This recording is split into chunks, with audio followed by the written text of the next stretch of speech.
Thank you so much, sir.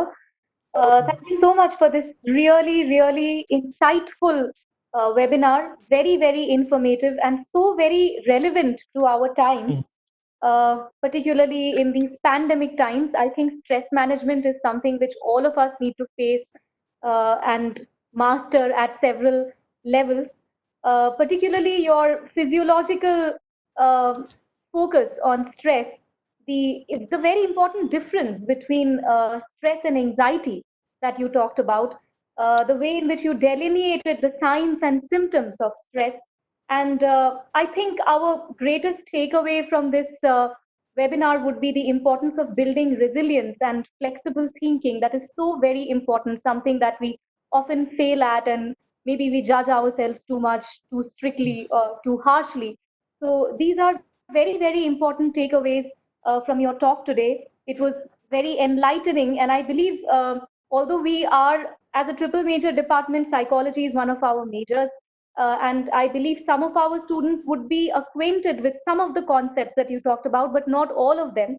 Our audience, however, is a very, I would say we have a very varied kind of an audience. We have a motley crowd of people coming from different backgrounds. I myself am not from a psychology background. I have majored in English literature, and it was extremely benefiting for me. I'm sure it was benefiting for all of us. Um, Now, let us take questions. So, those who have questions, could you kindly type out your questions on chat? And Yeah. since Sir has actually finished his talk, we might actually take questions from you if you would want to, you know, switch on your videos and audios and address your questions to us through an audio or video. You could do that as well. But I think it would be, I mean, in order to avoid confusion, I think it would be better if the questions are typed out in Yeah. the chat. So, Yes. Yeah. students, Please, do you have any questions? Please, I would really appreciate. participants, students, colleagues, we have so many of us joining this session today. Kindly type out your questions.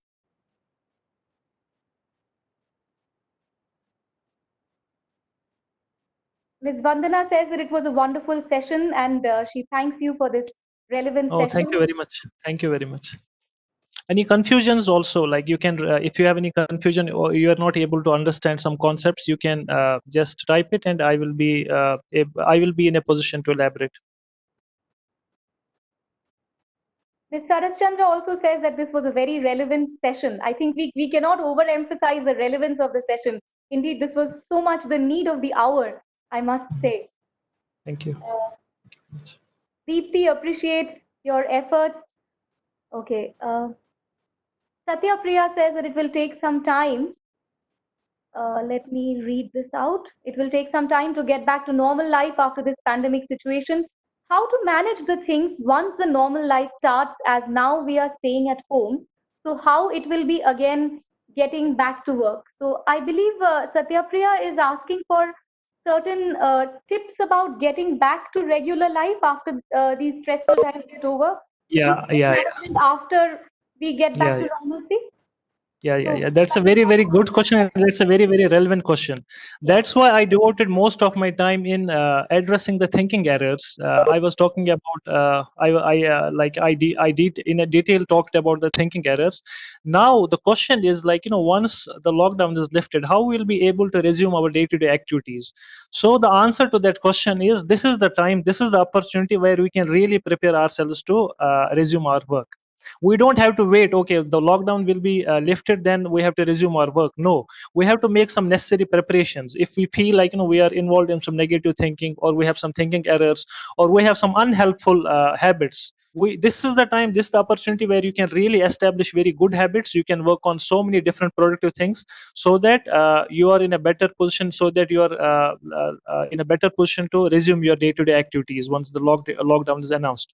So the answer to that question is simple, like, this is the take it as an opportunity and try to prepare yourself for the for resuming the day-to-day activities. So one of the things I usually encourage people to do, to develop the habit of reading. So like we very few people have this habit of reading. and like it's very very difficult to establish this habit. So part of the part of the things we do in the wellness sessions, like we tend to work on how to develop a reading habit. So this is the time you can really work on establish your reading habits. And you can start with reading a book of your choice for just 10 minutes or 20 minutes, and you tend to do it consistently, regularly. No matter how busy you are, you just devote that much of time for the reading. Once you are doing it for 1 week, you will find it very very easy to perform. You will be very you will be in a better position to to have this reading habit. It will be just like a routine habit, like brushing your teeth. Like you don't have to once we are very very very disturbed, or once we are not feeling well, obviously still we'll get up in the morning and we'll brush our teeth. Same is the case with these habits, especially the habit of reading. Once it established in your daily routine, you will be in a very very better position to do it regularly. And obviously reading opens our mind. You will gain a lot of information. Once that information base is broadened in our mind or in our knowledge base, that will really help you to provide insights, and you will be able to see the bigger picture. You will be able to see things not in black and white. You will see some shades of gray. So that will give you a very good appraisal of the situation, and it will be helpful for you to manage the situation effectively. Ms. Vandana has asked yet another pertinent question. She says, my question is how to avoid this procrastination during this Yeah. pandemic time, because we are Mhm. all going through a lot of mental stress. So, what do you Mhm. recommend? She asks. That's why I that was in the end, I discussed about temptation bundling. So what I was trying to explain, so if you are procrastinating, let's say the habit of reading, you have to read or you have to work or complete an assignment, but you are delaying it unnecessarily. So now what you are doing, you are trying to bundle the want and should activity. So your want is listening to music all the time, watching Netflix, or scrolling through the Facebook pages.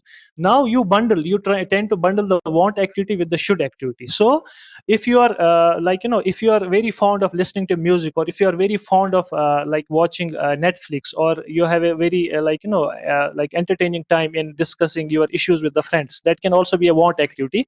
So one of the things you can do, you can bundle that want activity with the should activity. Now the should activity is you have to read, right? And you have to complete that important assignment. Now you will listen to music or you will watch Netflix only once you are devoting 5 to 10 minutes on that assignment. So in that way you will be able to focus on your assignment. At the same time you will be able to enjoy life. So you tend to bundle the want and should activity. That's why I was discussing that, bundling is very very important. So you have, first it starts with identification of the want and should activities. Once you are able to identify what is my want activity, what is my should activity, then you are able to bundle them. Once you bundle them, you are able to do the should activity. At the same time you are able to enjoy the want activity, like watching TV or listening to music. So temptation bundling is a very very important and good strategy. It will really help you, but you need to do some background work. You need to identify your wants and your needs and wants and shoulds. One of our audience members, who is definitely a student, says, as you said, when we are in stress, we won't sleep that much. Sometimes I feel very sleepy before exam or preparing Mhm. for the exam. Is this Mhm. a kind of stress? She asks. Is feeling It sleepy can before be. the exam? Yeah, it can be one of the signs of stress, but we can't say, okay, just because we are feeling sleepy while studying or while doing an important work, we can't say, it's indeed a stress. But it can be one of the signs of stress. Maybe you are not willing to do that assignment, or maybe you're not willing to read. That's why you're feeling sleepy. It's And sleeping is one of the defense mechanisms. We tend to recognize, we really fail to recognize the fact that sleep is not bad. Actually, sleep is a defense mechanism. So once you have to recognize, the moment you are feeling sleepy while doing an important task, it means you really don't want to work on that task. And one of the things you can do to help yourself, you can practice mindfulness breathing. So what happens in mindfulness breathing? You are reclining on a couch, or you can just sit in a comfortable posture, and you can simply inhale through your nose and exhale through your mouth. But while you are inhaling and exhaling, you are doing it very very slowly. And while you are doing it, inhaling and exhaling, you are focusing all of your attention on the breath. no other distractions, no other thoughts in your mind. And you do it for 10 minutes, and you will really feel the amount of energy, and you will feel a like you will feel the surge of energy in your body once you are doing this mindfulness breathing. And you have to make it a habit, like, before going to sleep or before reading, like, you can practice this mindfulness breathing. So simply inhale through your nose, exhale through your mouth, and try to do it deeply and very very slowly. And while you are doing it, tend to you try to focus all of your attention on the breath, and you are not having any distractions in your mind. So that's one of the strategies you can employ to help to overcome the sleeping problem. Right. Our HOD, Dr. Nandi, has a question for you too, sir. And she has taken the question as though right out of my mind. And I'm sure the other faculty members who are here have also Mhm. been thinking of the same. She Mhm. asks, how can we as teachers, not necessarily psychology teachers, reach Mhm. out to our students regarding their anxieties about career and exams? Regarding their regarding Career their exams. Actually, the students are very Mhm. concerned about this uncertain situation regarding the exams, particularly the third years, because their exams have been postponed Mhm. uncertainly, and they have these other exams for masters, and sometimes for jobs and all that they have to take. So Mhm. everything has been postponed indefinitely. And considering that they do not really know when the exams would be held and what's going to happen to their career hereafter, there's a Yeah, yeah, huge yeah, yeah, amount of yeah. stress. And Yes, yes, yes, so yes. that's, I mean, she's So, asking, how so can we yeah, help them with that? yeah. So from the wellness perspective and from the psychological perspective, I really want people to understand, like, while they are staying inside their home, they are not stuck inside their home. They are safe inside their home. So safety takes priority over everything, right? So we have to acknowledge the difference. We have to understand the difference between wants and needs. So what is the need of the hour? We have to fulfill our basic biological needs, like shelter, like food, like security. The want activities will come later once the situation gets back to normal. So obviously, like, it's a really difficult time for us, but we need to prioritize our needs. I want students to recognize this fact. There is a difference between wants and needs. So want might be like, you are supposed to appear for the exam, but it's not happening on time. That's a want, that's not a need. Your need is to be safe inside your house with your family, and your need is to to feed yourself, so that you are able to survive and to get through this lockdown. So we have to understand the difference between wants and needs. Once we are able to recognize and acknowledge that difference, we will not complain, and we will not feel very very angry towards this lockdown.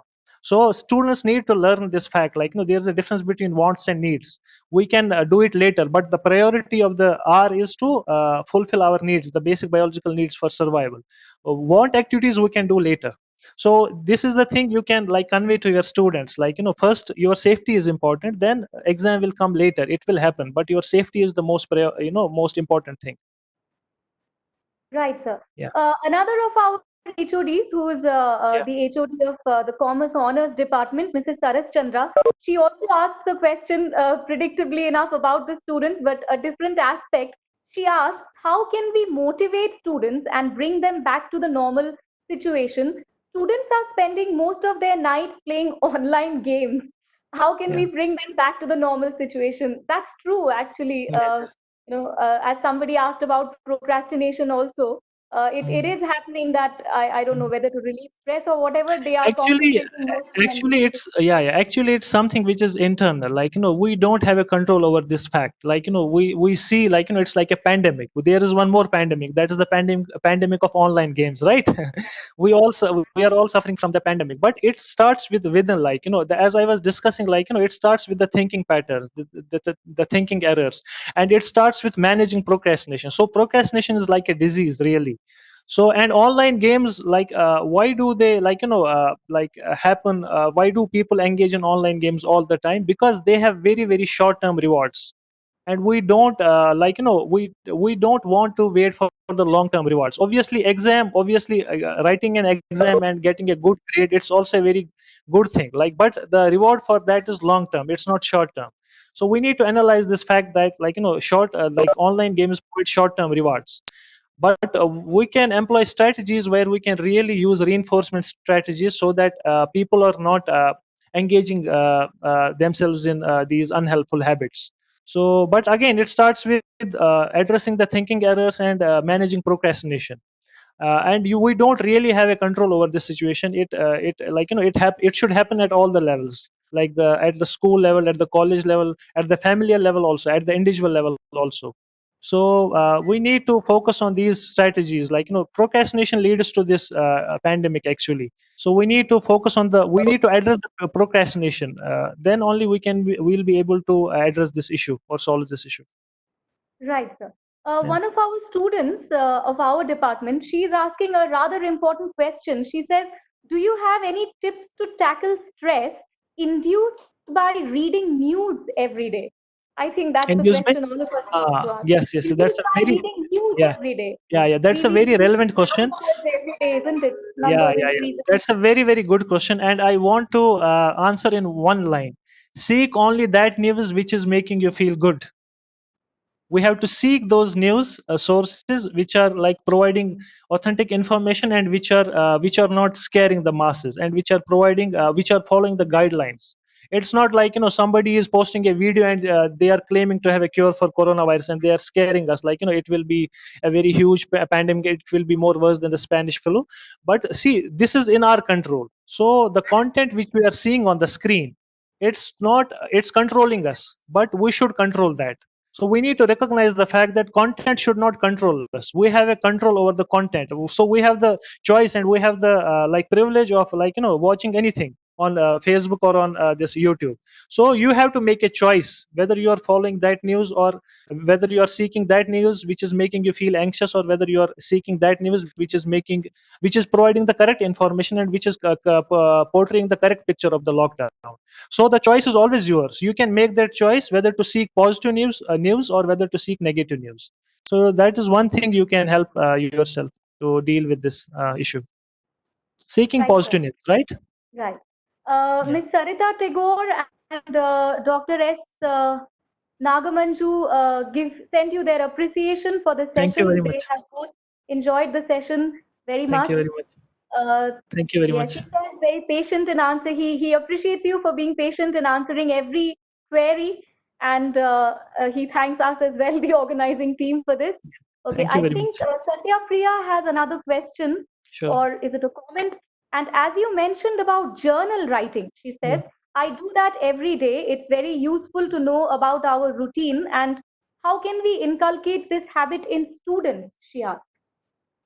How can we The inculcate habit this of habit in? journal writing, she Hmm. asks, how can we Yeah. inculcate this in our students? It again goes to the behavioral like therapy. So you have to reinforce students for writing their problems on a sheet of paper. So the moment you are making sure the students are have started to write their problems and worries on a sheet of paper, or they're maintaining that notebook, then immediately you tend to say words of appreciation, or you tend to reinforce them. So obviously behavior followed by a reinforcing event, we tend to repeat that behavior. So that is the most simple thing you can do, tend to appreciate students, and tend to provide some reinforcement once they start writing the maintaining the journal. There are Right. of course other strategies, but this is not the time. There are so many behavioral strategies we can use. One of the things I deem it useful to discuss, it's called token economy. So that's also one of the behavioral management strategies in order to inculcate good habits like this habit of journal writing. Right, sir.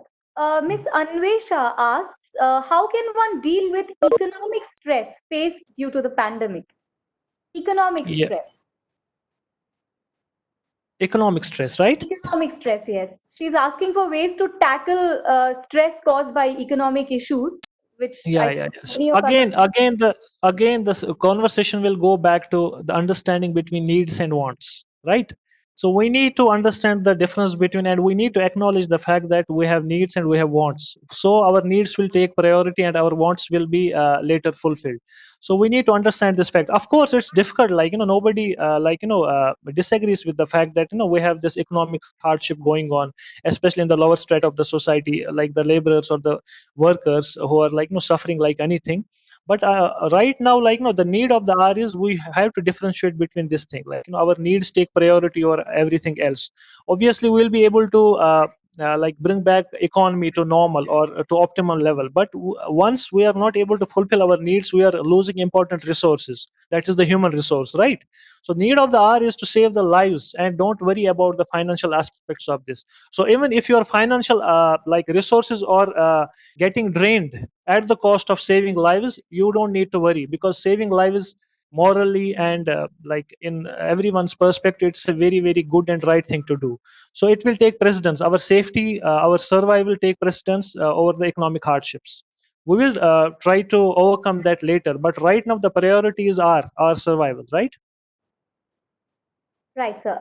Ms. Rupa Rani, thanks you for your useful suggestions. Our COE is here with us, and he has also thanked all of us for this for conducting this webinar. Uh, Dr. Sandhya Das says that it was a very informative session. Thank Okay. you.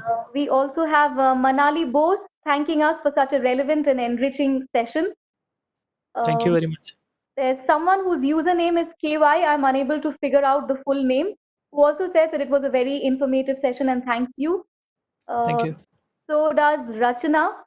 Okay, Rachna has a question. Rachna has a concern. She says, Sir, I get angry easily and I get depressed easily. And the twist is when I was sad, when I'm sad, I talk to myself and that increases my sadness. Why? So she gets angry very easy, and once she talks to self, she will increase her sadness. Yeah, that increases her sadness. Talking to herself increases her sadness.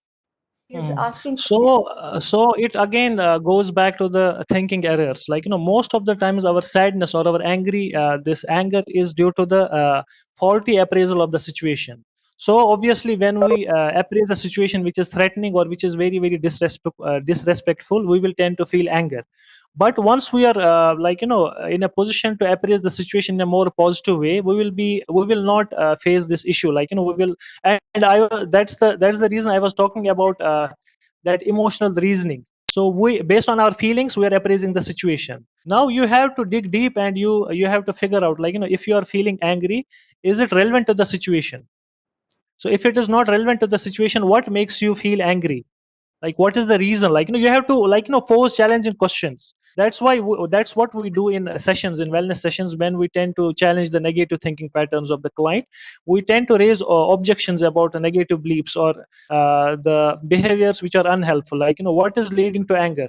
What if you are acting in a much reasonable way in that situation? How do we feel? Like, we are anticipating the rewards, for example, of acting better in this situation. For example, if we are in a stressful situation which is making us very very angry, so we can visualize in our mind, like, what if I'm acting in a more reasonable way, how I will feel about that. The moment we are visualizing that situation, that scenario, we will not be overtaken with those feelings. We will definitely act in a very reasonable way. So that's one thing, like, reappraising the situation. So we are appraising the situation in a very very negative way. The moment you start reappraising the situation in a positive way or in a more realistic way, you are in a better position to judge the situation and act appropriately. So it all starts with the perception. So, and the perception is your choice. You nobody can take away that freedom. Like, you can always make that choice of reappraising the situation, so that it fits into your feelings and you are able to manage that situation in a more effective way or a more reasonable way.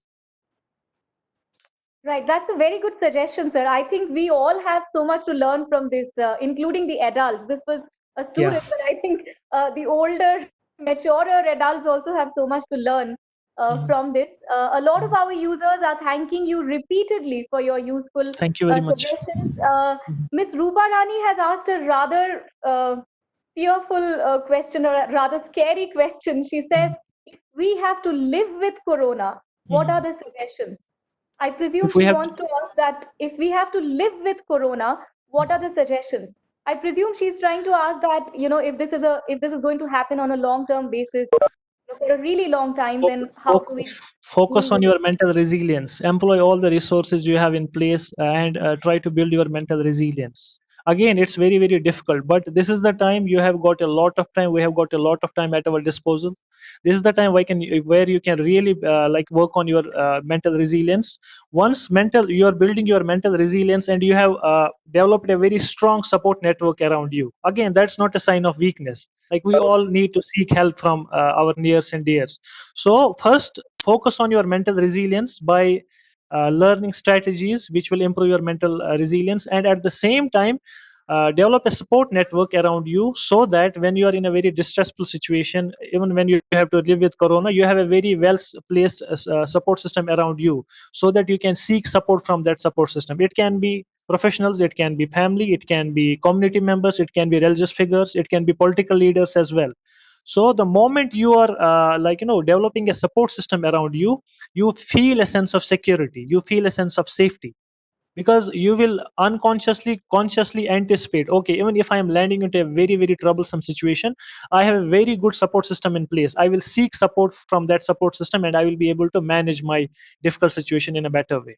So developing support system at this point is very very important after building mental resilience. Right. So we have a question from one of our colleagues who's our faculty in the psychology department, Jessica ma'am. Jessica ma'am asks, Sir, do these stress management techniques apply to distressed migrant workers whose basic physiological needs are not met? No, not at all. So obviously, that's why I'm emphasizing on this fact that there is a sharp distinction between our needs and our wants. Obviously, as per the Abraham's Maslow's hierarchy of needs theory, so it means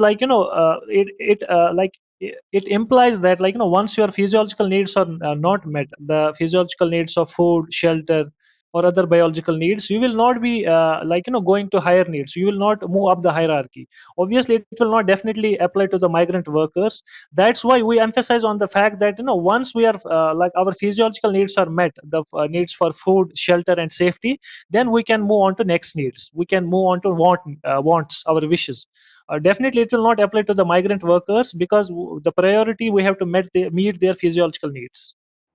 That's right. That's a very good insight. Thank you. Indeed, indeed.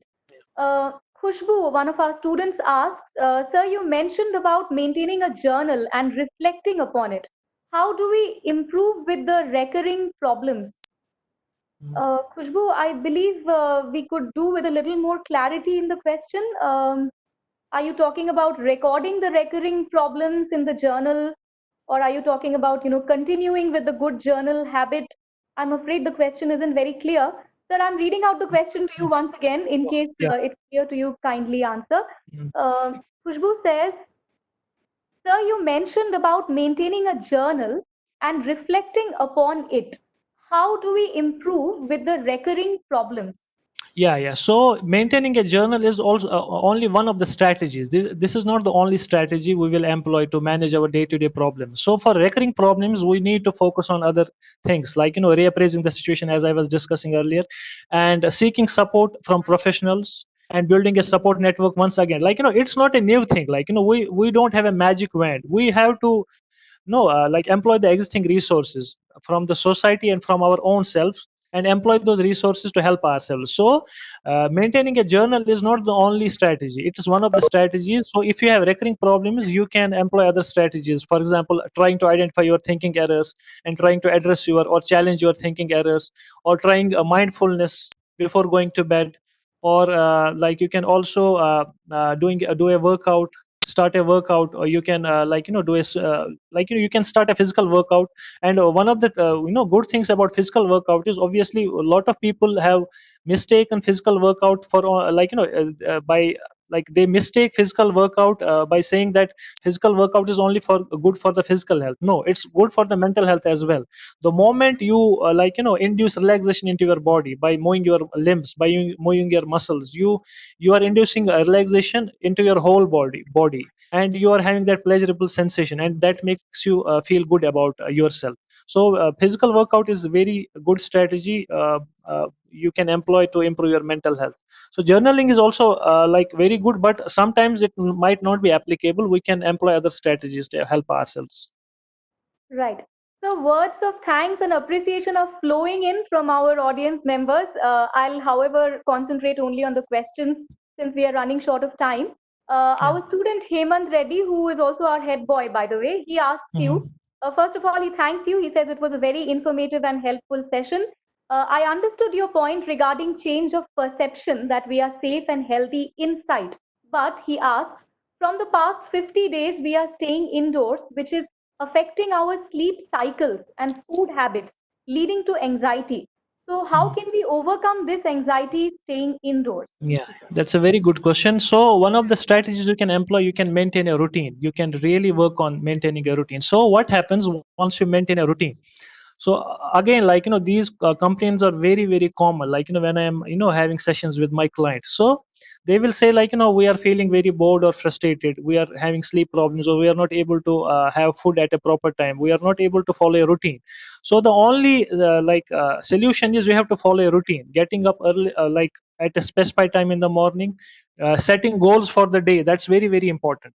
Setting short term goals for the day. For example, if you have a list of 5 activities you are supposed to do during you are supposed to do during the day, like it can range from cleaning to cooking, to watching Netflix or to reading, right, or carrying out your own personal responsibilities. You try to set goals for the day, and you try to do those goals, achieve those goals at a specified time. For example, if you are supposed to watch Netflix, or you are supposed to have a virtual connect with your family or friends, you do it at a proper time, not just randomly. So you are trying to maintain a routine, and you are doing each and every task you are doing inside your home at a specified time. Once you are maintaining a routine, it will definitely improve your sleep cycle, and it will definitely improve your eating habits as well. So the only thing we can do by staying indoors is following a very strict routine. So everything we are doing at a specified time, then we will be able to improve our sleep and help ourselves. So That's maintaining routine is a very very good thing you can do. That's indeed a very useful suggestion, sir. Dr. Anuradha Singh has a question too. She says, please suggest whether emotional intelligence can be a coping strategy in situational depression for COVID 19. Yes, yes. Emotional intelligence is a very, very important concept, and it is gaining moment all around the world, especially in the business world. So, emotional intelligence is a very, very good concept, and it can really help us to deal with a very variety of stressful situations, because it speaks of your ability to regulate your emotions, to perceive the others' emotions in a better way. Obviously, once you are in a better position to perceive others' emotions, and you are able, at the same time you are able to regulate your own emotions in a very very controllable manner, then obviously you will be in a better position to tackle with the situation, the stressful situation. Yes, emotional intelligence is playing a very very important role in this. We can employ, and in fact we do employ some of the strategies where we try to work on emotional intelligence, building emotional intelligence, and it's really giving good results. Questions are still pouring in, but for paucity of time, I'm sorry, we can take So, only two more questions. But yeah, we have Sir's email ID available, and I believe our yeah, audience could directly approach you for their questions. sure. Vasant asks how to convert negative thinking to positive thinking. It again happens at the perceptual level. You have to reappraise the situation, and you have to identify your thinking errors. We also call them, some of them might call them cognitive distortions or cognitive errors, but for the sake of understanding, they are just thinking errors. We tend to think in a very very errorful manner. So it starts with reappraising the situation, so that you are able to see a realistic see the situation in a more realistic manner and in a more positive manner. So this is the thing you can employ to help convert negative thinking into positive things. Of course, there are a variety of strategies, but I just want to focus on this fact. Reappraising the situation really helps a lot. Our psychology lecturer asks yet another question. She says, Sir, what are some tips you could give students who are stressed as a result of spending prolonged time in dysfunctional families? Mhm. This is a very important concern. Mhm. Can you repeat that, please? Sir, she says that many of our students live in dysfunctional families. So the Mhm. lockdown period is a cause of greater stress to them. You know, their college was actually a safe haven for them, or going out was, Mhm. a better opportunity. Sometimes they live in family atmospheres which are kind of suffocating, stifling, sometimes even abusive. So now that they Mhm. are stuck in such atmospheres, could you Yeah. suggest certain tips for them to deal with it? Yes, yes. So, but still, when we are in a very so-called dysfunctional families, we can still have a lot of things we can do. We can have a virtual connect with our family, or with our friends, with our colleagues, or with our relatives. So those things which are in our control, like having a virtual connect, or just going out and having breathing some fresh air, at least, like while maintaining the social distancing procedures, those things might help. But again, like it's a very very difficult situation. I can understand, like it's very very difficult to tackle, but certain things which are in our control, we need to explore those options, and we need to work on those options, like maintaining a routine, like connecting to friends virtually daily. That can be also one of the like things we can use, and that at least for the time being they will be out of stress or stressful situations for a short period of time. So whatever available resources we have, like whatever is in our control, like going out or having a virtual connect with our with the friends, we have to explore those options, and we have to engage ourselves in those activities. Right. One last question, sir. I'll take this question. NS Srinidhi asks, sir, we have started working, so it's always like being worried, having an encounter with the virus. Though we take precautions, how do we manage this stress? That's why I was talking specifically about one thinking error that is very, very common in pandemics. That is certain uncertainty versus risk. So we are not in a very uncertain time, because we have got a lot of insight about the virus. We have got a lot of insight about the effectiveness of social distancing and taking precautions. So we need to understand the fact that we are at risk. Yes, we are at risk. But the good news is risk can be managed, right? Uncertainty can't be managed. So we need to acknowledge the fact that this is not an uncertain time. Initially it was uncertain time, because we had no idea what's going on around the world. Right now we have a better picture of the virus, we have better picture, we have so many strategies we can employ to like curtail its effect. So we need to identify this fact that there is a difference between risk and uncertainty. We are at risk. At the same time, the good news is, again, the risk can be managed, uncertainty can't be managed. So the moment you are like acknowledging the fact that risk can be managed, obviously it will make you feel good. You don't need to worry about anything, because risk can be managed, and it can be managed very very effectively. Right. Thank you, sir. Thank you so much for your time, particularly for the patience that you showed in painstakingly addressing all of the questions. Very My relevant pleasure. questions, very important questions. Yeah. I think this was a very important session in general for all of us, because this was, as I said, the need of the hour. We really really needed it. Let me conclude this with our vote of thanks. So it gives me immense pleasure to propose a vote of thanks for today's webinar. First and foremost, of course, I thank our resource person, Mr. Nasir Javed, for such an informative, such a useful, such an insightful talk on stress management, which is so very pertinent in our times. And also, and I repeat myself, also for answering all these questions with so much patience. These questions were very important, and their answers were all the more important for all of us. I also thank our Dean of Arts for her kind words at the beginning of the session and for being with us here. Dr. Swarlipi Nandi, our HOD, for conceptualizing and organizing this entire webinar series and looking into each and every minor aspect of it. I also thank my colleagues, all the faculty members, all of us who have, put on our thinking hats together in order to make this possible. Uh, Last but not the least, I definitely have to thank the students of the organizing committee who have been playing different roles, and other committees as well with respect to the webinar, who have been playing different roles, whether digitally or otherwise, to make this possible and to make this a success. Our audience response shows how successful this particular talk has been. So a huge round of applause for our students, actually, for trying so hard to cope up with the current times and still facilitating us to organize this. And come to think of facilitating, how can I forget our management for encouraging us, constantly guiding us, enabling us to hold sessions like these. With these words, I would like to conclude today's session. It was very, very enlightening, and I would definitely like to thank our speaker once Thank you again. very much. Nasir sir, it was a pleasure listening to you, and you gave us a lot of hope. Thank you so much for Thank that. you very much. Thank you. All Thank you. I'm pleased. Thank you very much. And please feel free to reach out to me on my email. I would be really glad to assist you or help you. Okay. Sir's email ID Hmm. will be Okay. provided to you. Hemant, if you could kindly provide sir's email ID on the chat for everybody. And this is to inform everyone, all of our audiences, that a feedback form has been shared with you in our chat section. Kindly fill up that form and send it to us. One of you had specifically asked for the form. We have generated a form and shared it with you in the chat section. So kindly fill up the feedback form. This is a request to all the participants. So with those words, thank you, sir. My This pleasure. was Thank you very a much. really Bye good bye. session. Take care.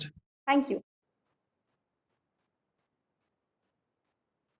Bye. Take care, sir.